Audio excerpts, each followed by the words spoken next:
Doctor Taimur Khan दोबारा आपकी खिदमत में हाजिर है। अच्छा जी, मेरे जो है पीछे आप देखेंगे तो इधर कोई बछड़े लगे हुए हैं साहिवाल नस्ल के। तो इनकी हम थोड़ा सा मैनेजमेंट के बारे में आपको बताते हैं।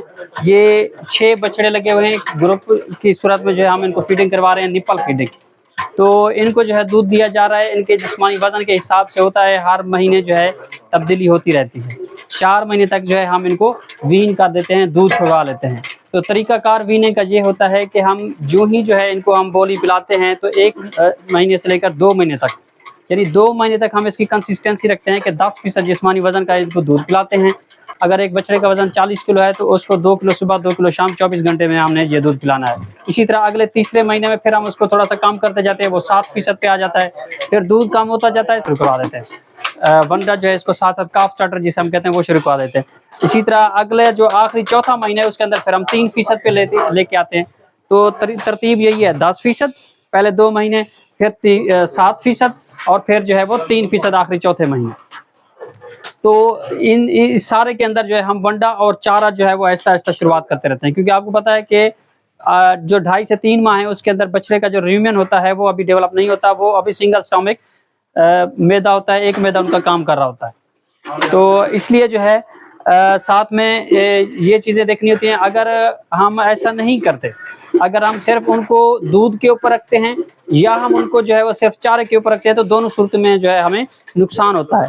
तो दूध की सूरत में हमें ये है कि बछड़ा जो है उसका रूमेन डेवलप नहीं करवा सकते। अगर हम सिर्फ दूध पे ही उसको पालेंगे तो उसका मैदा जो है वो डेवलप नहीं होगा, क्योंकि होता नहीं है, तो आगे जो है वो फिर हाजमा नहीं कर पाता। इसी तरह अगर सिर्फ चारे के ऊपर शुरू से ही हम इसको रख लेते हैं तो एक तो जो है वो कमज़ोर होने की जो है वो उसके अंदर मसला होता है, और दूसरा क्योंकि जो है वो इससे मसला ये होता है कि उसका पेट जो है वो फूल जाता है, पेट लटक जाता है, जिससे जो है वो उसको ग्रोथ नहीं होती। उसकी ग्रोथ ना होने के बाद जो है वो उसकी एक अच्छी परफॉर्मेंस जो है वो फिर हमें आगे नहीं मिल पाती। तो इसलिए जो है इन दोनों चीज़ों को आप रिलेट करेंगे, उसका दूध भी, उसके साथ उसका वंडा भी और चारा भी। तो ये सारी चीज़ें जो है मिल के जो है हम इसको एंड पे जो है वो दूध फिर ख़त्म कर देते हैं, और बाकी ये चारा और वंडा इसका रह जाता है। बाकी इसकी जो है ओवरऑल मैनेजमेंट के अंदर अगर देखा जाए तो फिर हम इसको डिवर्मिंग भी करते हैं, पेट की कीड़ों की जो दवाई होती है वो भी रूटीनली हम इनको हर जो है वो 2.5-3 माह के अंदर जो है वो भी करते रहते हैं।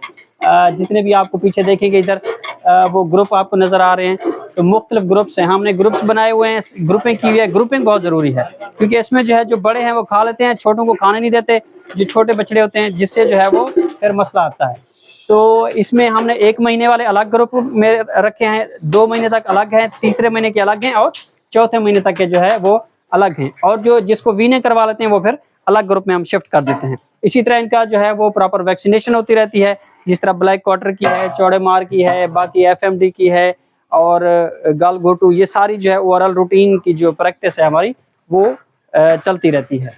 तो बाकी इस हवाले से मैनेजमेंट के पॉइंट ऑफ व्यू से अगर इस हवाले से आपने कोई सवाल करने हैं तो कमेंट में जो है वो मुझे ज़रूर बताइए। वीडियो आपको जो है अच्छी लगे तो ज़रूर लाइक, सब्सक्राइब और शेयर ज़रूर कीजिए, और हमारी अगली आने वाली वीडियो का ज़रूर इंतज़ार कीजिए।